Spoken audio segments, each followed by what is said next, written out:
Production funding for Behind the Headlines is made possible in part by the WKNO Production Fund, the WKNO Endowment Fund, and by viewers like you. Thank you. Mayor of Germantown Mike Palazzolo, tonight on Behind the Headlines.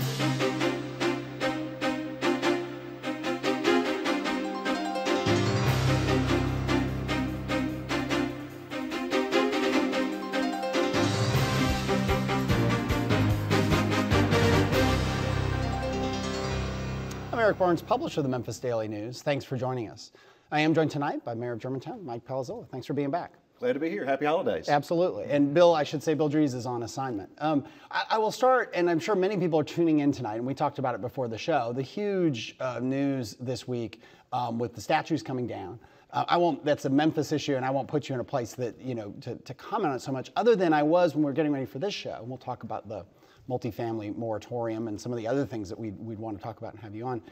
You all passed a resolution in Germantown in August, right after Charlottesville. Talk just a quick bit about that, and then we'll move on to the other Well, issues. certainly, the Mayor's Compact Against Hate and Extremism was something signed by roughly 400 mayors around the country. It's never a bad time to stand up for what's right, and so my community, we brought forth a resolution, and it passed our Board of Mayor and Aldermen, and so we went on record to make sure that people know that we're like a lot of other communities around this country, and we don't stand for those type things. And hopefully more people will think that way, not only regionally, but around the country. Yeah, and I will make just a comment. I'm generally, I try to be as objective as possible the 7 years I've done this show. I thought it was kind of an amazing moment. I mean, yesterday in Charlottesville, to that compact, they had to rename a street after Heather Heyer, the woman who was killed by a white supremacist. It was the same day that they brought those statues down. And so, not exactly an objective comment on my part, but I thought it was a great day for Memphis, and we will certainly do shows on that in the coming weeks. But let's move to Germantown. And I was caught, I think it was a breaking news alert that I got on the Memphis Daily News a couple weeks ago that you had proposed a multifamily moratorium. So apartments and so on and construction in Germantown. And as someone who's lived in the Memphis area for almost 25 years now, that just seemed like that doesn't happen in Germantown, in the suburbs. The suburbs are all about growth, growth, growth, growth, growth. And it was a striking thing that you might want, that the government in Germantown might want to slow down, let alone put a temporary moratorium in place on any sort of construction. So talk about why, what that means, and we'll talk about the bigger picture of where Germantown's going and so on. Well, certainly, Eric, our city has always been, and our residents hear me say this all the time, we've always been very process-oriented, very thoughtful, very thorough. And we have not been reactionary, so I want to make sure that people don't misinterpret our moratorium or our request for one to be completely a reactionary stance against development. What we have found in our community, being landlocked and fully annexed, so we have very limited amount of open space left. And so, matter of fact, in our 5 commercial districts, we have rezoned 3 of those 5 to a mixed-use priority. And so in the Forest Hill Heights area that's near Forest Hill and Winchester, we rezoned that area that was mainly commercial to mixed use. And part of that is the premise of let's introduce residency component to the commercial area. We would not introduce commercial component to our residential area. So we're trying to create that mixed use area. But what we found out, it's kind of like the Oklahoma land rush from many, many years ago, that when you rezone an area, when there's pent-up demand for Class A apartments in this entire region, then the market brings you something quicker than you may anticipate. And so we kind of did the old, let's get a timeout, let's do a little bit of a refresher on evaluating our process and understanding, what absorption means for apartments in our community. And that's a kind of an economic development term. I mean, you can only handle growth so quickly. For instance, in this Forest Hill Heights area I mentioned, we predicted that full absorption or build out would be in about a 25-year period with about 2,200 housing units in that area. Well, you can't bring multifamily to one area in year one, 4 or 5 developments. That's not a good way to absorb in a planned manner. So let's dissect that a little bit. Is it the number and volume, or is it the type of apartments that were proposed? Well, I don't think it's the type by any means. We approved a development, the company's out of Indianapolis called Watermark. It's a 310 unit multifamily. It is Class A. It is not the patio apartments of the past. It is much of the mixed use variety with a lot of public space, a lot of communal area. I mean, you have to have an income of around $70,000 to $100,000 to live in one of these apartments. So it is very much high level. It's just how do you absorb that as far as bringing services to that area? Police, fire, sewer, water pressure, streets, all those things. And is there any, I mean, some of this comes out of the what was it, Smart Code? Sure. Was the proposal you had, and I think we had it on the show a year ago, 6 months ago, talking about these changes and, you know, taking certain areas of Germantown, and you can correct me where I get this wrong, and saying we want this high density versus the kind of suburban, you know, approach that Germantown and other suburbs here and elsewhere have always had, more density. Again, was it just an unexpected consequences? And did you expect more housing to be proposed, or I mean, again, that ratio of housing and homes, I should say, Sure. versus apartments? Well, maybe it's good to understand kind of how our city is built as far as residential. We're about 86 to 88% residential. So that is your traditional suburban bedroom community.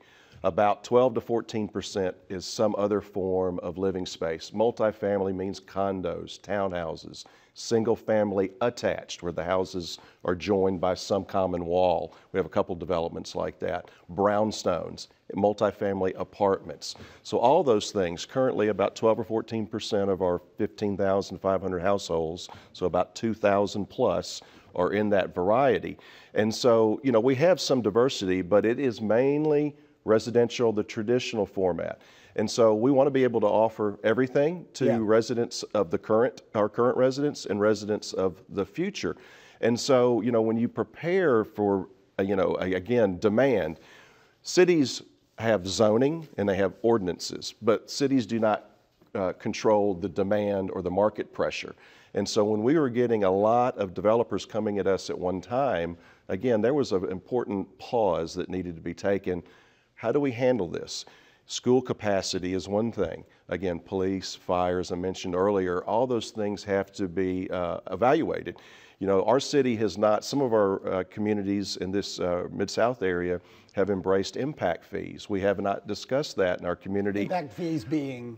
Well, if a developer comes in and produces a product, whether it's multifamily or a 200-unit subdivision or maybe a new hospital, there is an impact on services in the community.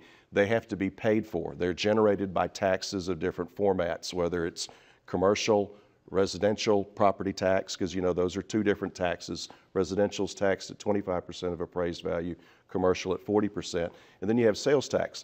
Small communities, that's really our only two revenue streams. And so you have to look, you know, you have to do the cost benefit analysis, kind of that economic impact of what it's going to do to your community.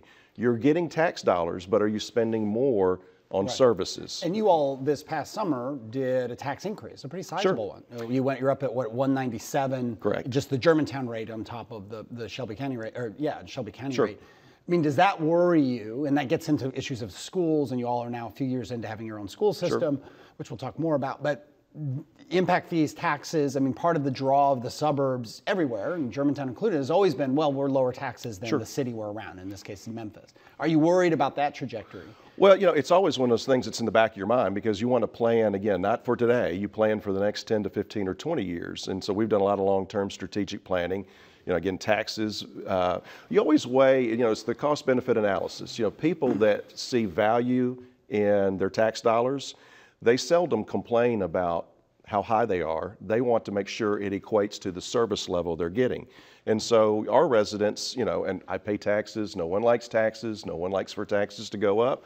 But again, at the end of the day, what do you get for those? And in our community, I think people have found that there's been value. Every tax increase we've had over 30 years, it's produced something of great significance. This last one is going to produce a roughly $30 million new K-5 elementary school. So yeah, we always try to weigh those things, Eric, because at the end of the day, you know, when we lost the Hall income tax from the state of Tennessee. The Hall income tax, state of Tennessee, is it was a statewide tax on investments, hit higher income people generally. Correct. And a lot of that money was funneled into the cities, you know, proportional where those people lived. So you all, as a relatively high income suburb had lost quite a bit. Memphis lost quite a bit, and it was all part of that tax reduction that the legislature. Yeah, you're exactly right. But at the end of the day, we don't have that money anymore. So where do we go to find it? We either cut services, or we ask our residents for more, or we diversify a bit. And part of the plan in Germantown, and it's not this mayor's plan, it started back in 2004 with our long-term vision plan known as Germantown Vision 2020. And then we adopted a new strategic plan in 2015 called Germantown Forward 2030. That should take us to the year 2030 and hopefully another 10 or 15 years beyond that. But in both those strategic plans, smart code or mixed use was embraced by our residents and our citizenry. And again, as I mentioned, just a few moments ago, we're trying to make sure we maximize our land in our city. And so how do you introduce the residential component to the commercial area? And that's been kind of a challenge. We've got a mixed use plan that's going on right now called Thornwood. It's been so far very successful on the residential side, but not complete on the mixed use side yet. Yeah. A whole bunch of things that we'll come back to in that, but you mentioned the school. Let's go back to that. You all, the tax increase, as you said, was in part to or maybe entirely to build a K-5 school. That was in response to not having control of, I mean, this is a question, what they call the 3 Gs. The schools, Germantown Elementary, Middle School, and High School that the Shelby County school system held on to as part of consolidation, deconsolidation.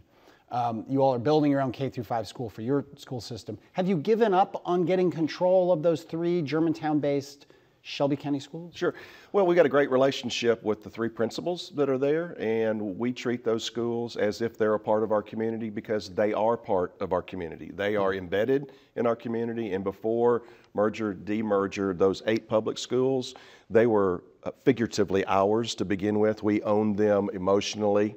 We did not own them financially. And so now we have our own district, and we have 3. We will always have conversations with our peers over at Shelby County Schools.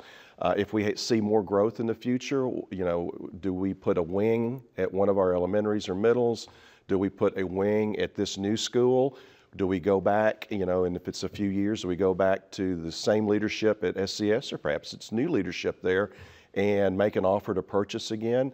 Our growth has been driven, and I think I've shared this with you before on this show, our single greatest economic catalyst has been controlling our own school district. We are seeing people move into our community at such a rapid pace that we're having to build an elementary school. And again, this is part of this moratorium because we need to take stock of our growth. And it's great for people to flock to your community and be considered one of a community of choice around this region, but you also have to prepare for it. Yeah, and we've had other mayors on that have seen this growth and the attraction of the schools, and they're putting kids into portables and into, I mean, they're kind of bursting at the seams, and no one wants that. That's not what someone moved to their community for. Back to the conversations, I mean, you had conversations with Shelby County School System about buying the schools. Did it just, you guys couldn't agree on price, or was it more complicated than that? Was it a control issue on their hand? Sure. Why did those conversations end? Yeah, and I can't answer questions on behalf of the other party that we spoke to, but we made a offer. We thought it was a very fair offer, very viable, a very substantial offer, $25 million. And there was dialogue and discussion. I think at the end of the day, Shelby County Schools, they were looking to, if we sell a building, we need to replace a building. And so I think they were really having to jockey with those decisions. And at the end of the day, it's business. It's not personal. Some people take it personally, but we will continue to have conversations with them in the future. And one of the things I will say about SCS is that they have made a commitment to the schools in our city, Germantown Elementary, Middle, and High School, and we're very excited about that. I have a family in my city that has a child at Germantown High School because they have an international baccalaureate program. They have a child at Houston High because there's an honors academy there, and they have a child who's homeschooled. So they have really taken this cornucopia of educational choices, and they did their own due diligence, and they made a family decision, and the family made 3 different educational decisions. To me, that's a cool community to live in. You got choice. And the new school, just to wrap that, is a K-5 school. How many students, give or take? Well, I think it's going to be built for a capacity of close to 700, and it will, hopefully it is, right now it's going through its regulatory approvals. Even though it's our school, they still have to get Planning Commission approval, Design Review Commission approval. We hope to break ground sometime in the late spring, and it would be open for the fall of 2019. And I think I've heard dialogue at our school board, because they're going to have to rezone, and that's always a very delicate issue. Where neighbors go, we've always our younger children went here, but now they're zoned for this. I got you. Yeah, and I think they're going to be very, very sensitive to if a child is started at Farmington and they started in K and they're now in 3rd grade, they'll probably finish there, opposed to being uprooted to go to the new shiny new school with all the greatest amenities. But they're going to, our district, the cool thing about having your own district, it's small and it's nimble, and those leaders can make decisions that are impactful for their parents. Talking about development in Memphis, the Strickland administration made some news, excuse me, this past summer when they announced that they were going to stop doing sewers and into unincorporated Memphis. I don't know this. How does Germantown do its sewer system? Well, that caught a lot of people off guard, and a lot of conversations with Mayor Jim and with his leaders. A lot of the people in the commercial development community were burning up my phone because they had projects in Germantown and that tied into the Memphis. Memphis sewer system. Well, in a second I'll kind of explain, but there was a lot of anxiety, and so in Germantown, as you asked, we have what's called an evergreen contract with the city of Memphis, and that we did years ago. Our city made a decision many years ago. 30 to 40 years ago, not to treat its own wastewater, and so we are a client of the city of Memphis, in essence. So we are their customer, and we have a contract. It adjusts every couple of years on a volumetric basis, and it is evergreen.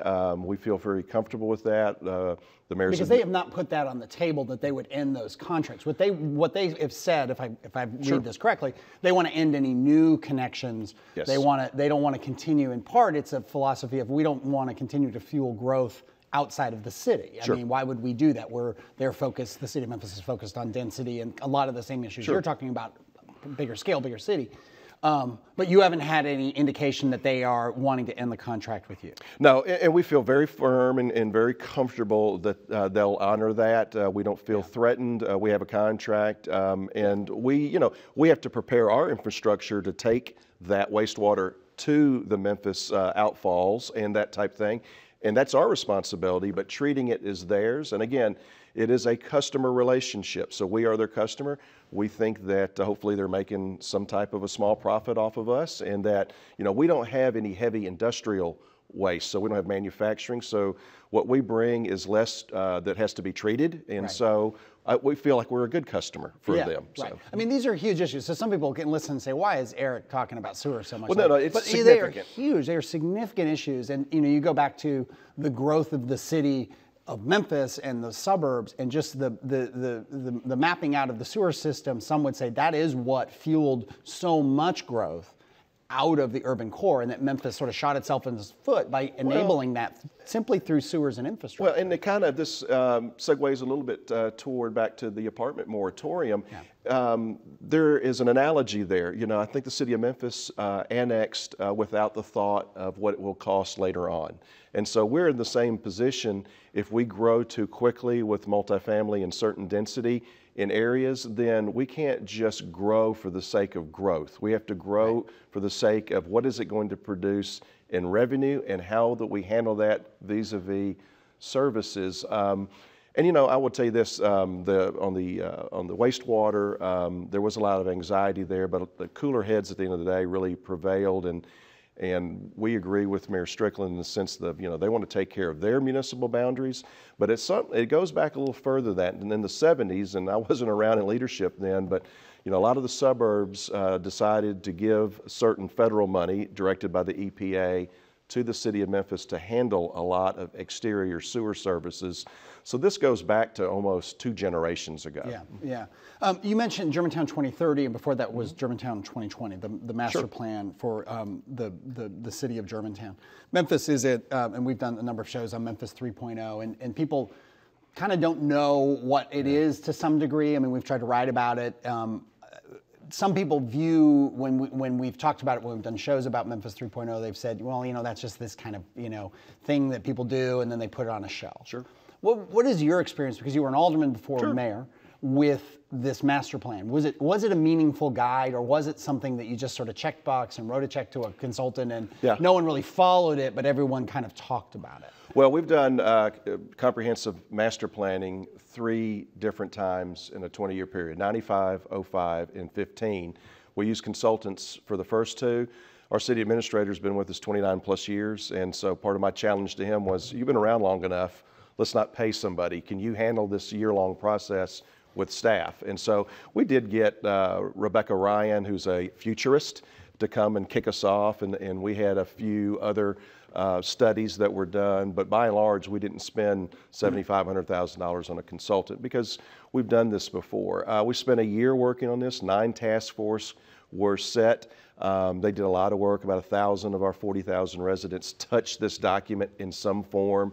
And yet we actually implement it. Every Board of Mayor and Alderman meeting, any agenda item that comes forward, my staff, when they make their presentation, has to demonstrate how it ties back to Germantown Forward 2030. Every 2 years, we take the plan off the shelf, dust it off figuratively, and see how we need to augment it or change it, or to test whether it's still relevant.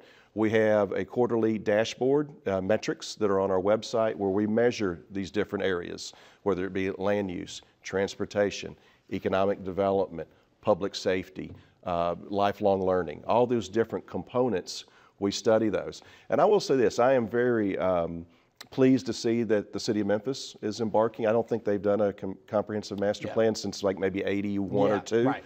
And I have gone to some of their meetings, the ones that are close, they have in Cordova, so it's not as far of a drive. I've sat in on them. I'm kind of a strategic planning geek, and so I go to these meetings just to listen, and they're really doing a good job. And we've talked about this before, but it is interesting that, this, again, in the 20-something years I've been in Memphis, there is this different tone now that you and others in the suburbs have brought forward of collaboration with the city. So suburbs, there was a time when Germantown and Collierville and other places were built on this premise of not being Memphis.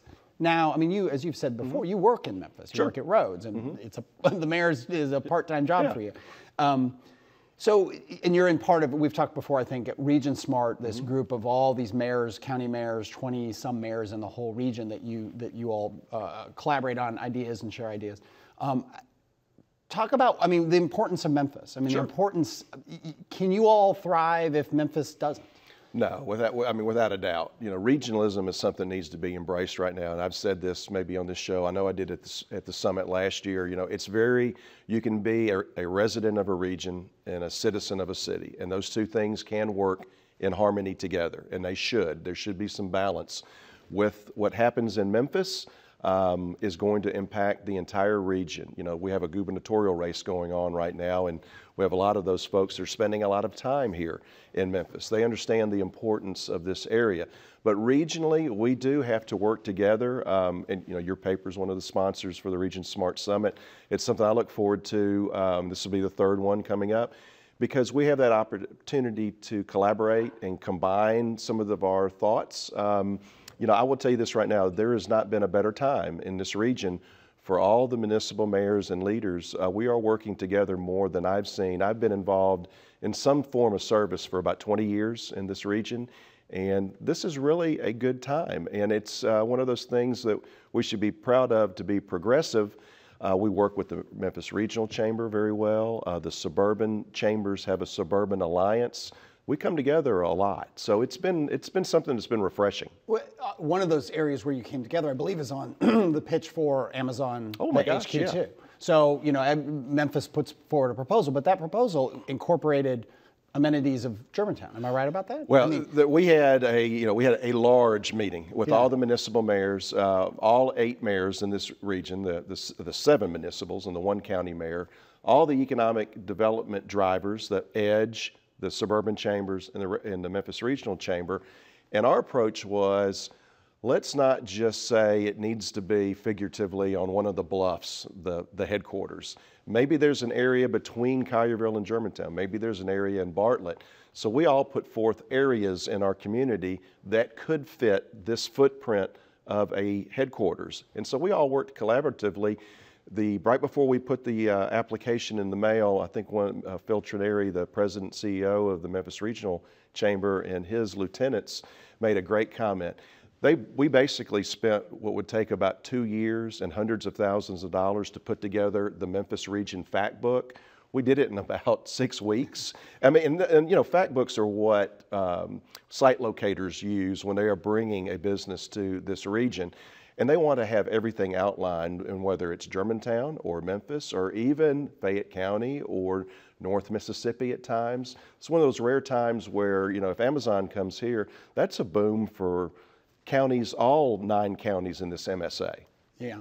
Well, we will leave it there. I could ask you more questions, but we've run out of time. And I will say, if you joined us late, you know, the big news of the week, and you and I talked about this before, I'm not taking away from your being here because we always love to have you here. Of the statues coming down, we'll talk about that in the coming weeks. Clearly a big story. We'll have Bill here and some other historical context on that. For now, thank you for joining us. Join us again next week.